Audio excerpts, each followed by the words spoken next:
পানি বাড়ছে দেশের বিভিন্ন নদ নদীতে, এতে বন্যার শঙ্কা দেখা দিচ্ছে। এ বিষয়ে আরও খবর জানাতে আমাদের সঙ্গে ফেনী থেকে যুক্ত হচ্ছেন দিলদার হোসেন স্বপন এবং সিলেট থেকে যুক্ত হবেন আজহারউদ্দিন শিমুল। প্রথমে চলে যেতে চাই ফেনীতে, স্বপনের কাছে। স্বপন, ফার্ম ফ্রেশ পাস্তুরিত তরল দুধ, বেশি ভালো দুধ। গত কয়েকদিনের টানা বর্ষণে ফেনীর পরশুরাম, ফুলগাজী ও ছাগলনাইয়া উপজেলার মহুরী, কহুয়া, সিলোনিয়া নদীর পানি বৃদ্ধি পেয়েছে। আমরা আজ সকাল 11টায় যে তথ্য পেয়েছি পানি উন্নয়ন বোর্ড থেকে, এখন পানি বিপদসীমার প্রায় 2 মিটার নিচ দিয়ে প্রবাহিত হচ্ছে। তবে ভারতের ত্রিপুরা রাজ্যে যদি বৃষ্টিপাত হয়ে থাকে তাহলে পানি বৃদ্ধি পেতে পারে। এখন পানি রয়েছে 10.68 মিটার। তবে পানি কিছু কিছু এলাকায় যেখানে বাঁধের নরম অংশ রয়েছে, যদি পানি বৃদ্ধি পায় তাহলে ওই বাঁধগুলা ভাঙ্গার আশঙ্কা রয়েছে। তবে পানি উন্নয়ন বোর্ড সহ জেলা প্রশাসন আমাদেরকে জানিয়েছেন যে তারা প্রস্তুত রয়েছেন এবং উপজেলা প্রশাসনের পক্ষ থেকেও যারা স্থানীয় লোকজন রয়েছেন তাদেরকে প্রস্তুত রেখেছেন। তবে বৃষ্টিপাত এই মুহূর্তে বৃষ্টিপাত নেই।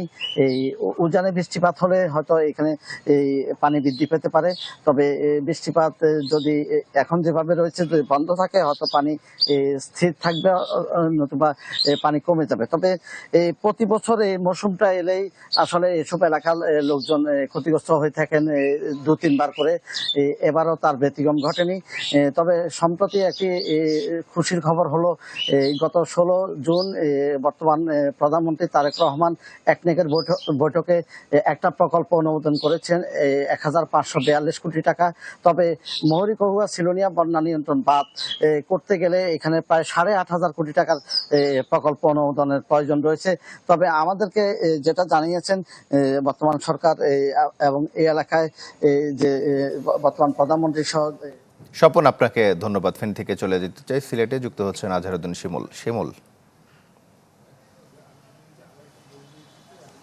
তোমাল, দেখুন, গতকাল থেকে কিন্তু কখনো মাঝারি বৃষ্টি বা কখনো গুঁড়ি গুঁড়ি বৃষ্টি হচ্ছে। আজকে সকাল থেকে আমরা দেখছি যে সিলেট জেলার যে বৃষ্টিপাত তা সকাল 6টা থেকে সকাল 9টা পর্যন্ত 0.2 মিলিমিটার বৃষ্টিপাত রেকর্ড করা হয়েছে, যা খুবই অল্প। এবং এখন যদিও গুঁড়ি গুঁড়ি বৃষ্টি হচ্ছে এবং সিলেটের যে প্রধান নদ নদীগুলো রয়েছে, বিশেষ করে সুরমা, কুশিয়ারা, লুবা সহ অন্যান্য যেসব নদী রয়েছে, 6টি নদী, এইসব নদীর পানি কিন্তু বিপদসীমার নিচ দিয়ে এখনো প্রবাহিত হচ্ছে। এখন পর্যন্ত কোনো নদীর পানি কিন্তু বিপদসীমার উপর দিয়ে প্রবাহিত হচ্ছে না। আমরা এই মুহূর্তে রয়েছে সুরমার যে সিলেট পয়েন্ট, এই সিলেট পয়েন্ট এলাকায় রয়েছি এবং এখানে যে নদীর পানি এখনো তা বাড়ছে যদিও, কিন্তু এখনো বিপদসীমার নিচে রয়েছে বলে আমাদেরকে পানি উন্নয়ন বোর্ড নিশ্চিত করেছে। এবং সিলেটে যদিও বন্যা আসলে নির্ভর করে, আপনি জানেন যে ভারতের পার্শ্ববর্তী, বাংলাদেশের পার্শ্ববর্তী যে ভারতের চেরাপুঞ্জি রয়েছে সেখানকার বৃষ্টিপাতের উপর যদিও আমরা খোঁজ নিয়েছি, সেখানে আসলে বৃষ্টিপাত হচ্ছে। তবে সেখানে যদি বৃষ্টিপাত অব্যাহত থাকে তাহলে বাংলাদেশের নদ নদীর যে পানি তা আরো ব্যাপকভাবে বৃদ্ধি হতে পারে এবং স্বল্পকালীন একটি বন্যা হতে পারে। আপনি জানেন যে 2022 সাল থেকে নিয়মিত অনিয়মিতভাবে কিন্তু সিলেটে ছোট এবং বড় রকমের বন্যা হয়েছে এবং 2022 সালে একটি প্রলয়কারী বন্যা কিন্তু অনেক মানুষের ক্ষতিগ্রস্ত করেছে।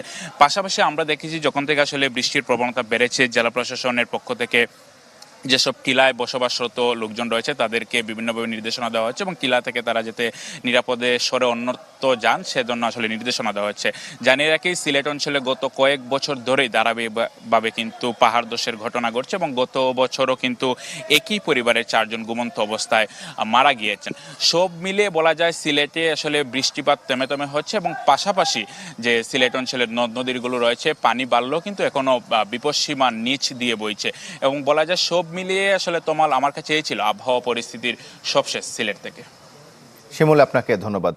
নদ নদীতে পানি বাড়ার খবর জানাতে সিলেট এবং ফেনী থেকে যুক্ত হয়েছিলেন 2 জন সহকর্মী।